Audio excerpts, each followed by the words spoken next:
Morning guys, today is day 2. Nakapagbilang na ako ng feeds. Record ko na din yung kung ilan yung patay.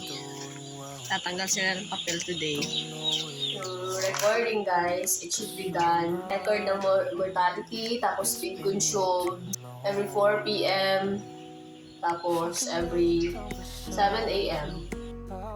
Tapos magtitimpla ako ng gamot mamaya. Mag-adjust din tayo ng minimum ventilation. Tataas lang dito sa 10%. Ibig sabihin 29 seconds lang yung antara nito. Sa 300 seconds, 29 seconds lang. So guys, natanggal sila ng papel. So yung nilalagyan na lang nila ng papel is yung mga part na walang screen. Hindi ba masyadong basa yung papel na tinatanggal nila, which is good. Kasi kung titignan niyo yung mga manok, hindi sila basa tingnan, di ba?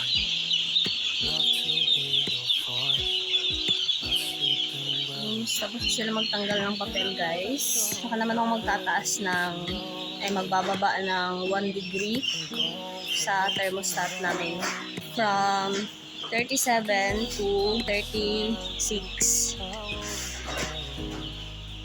Tapos guys, ngayon day 2, mag-start na kami ng expand.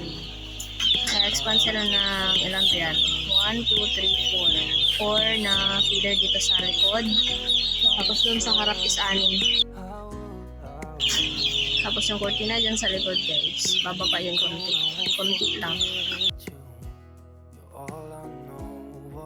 Yung weather para today guys is hindi masyadong mainit. So time check now, it's 9 na ngayon, ay 10 pala 10 a.m. So yung weather is hindi masyadong mainit. Hopefully hindi umulan guys. So dadagdag ako ng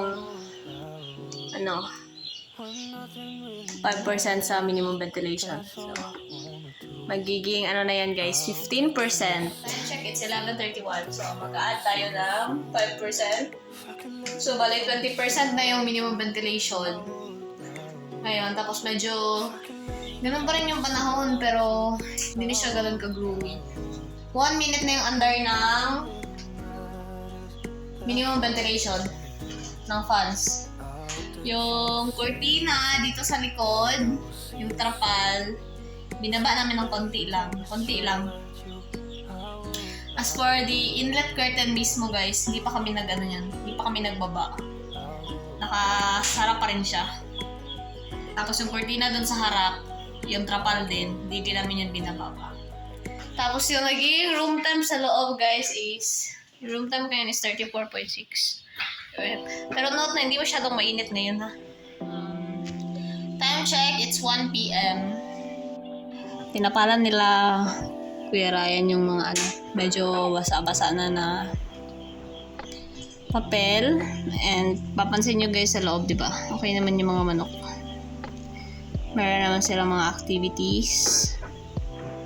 Tapos medyo gumanda-ganda din pala yung panahon guys. Kaya nagdagdag ako ng 5% sa minimum ventilation. So bali yung minimum ventilation ngayon, 25%, 75 seconds na yung under niya. Tingin ko ito na yung pinaka-last na ko sa minimum ventilation. Hanggang 25% na ako ngayon. Yun lang naman. Mamaya mag-a-adjust na lang ako ng minimum lang yung i-adjust ko mamaya. Kasi bababaan yan pagkahapon. Time is 4 p.m. Magbababa din tayo ng minimum ventilation. Bababa tayo ng 5%. So, 20% na lang yung under niya. 60 seconds. Kanina 25 yun. Tapos maya-maya ulit, siguro mga 5:30, magbababa tayo ng 5% ulit. Tapos tingnan natin kung tingin ko kaya natin nila yung 15%. Hanggang doon lang yung baba na natin ngayon. Tapos also guys, sulat na ako ng record, mortality tsaka feed consume. Naka-duty ngayon sa loob is nagsispray din sila sa likod. Para sa langaw. Spray sila guys. Routine spray.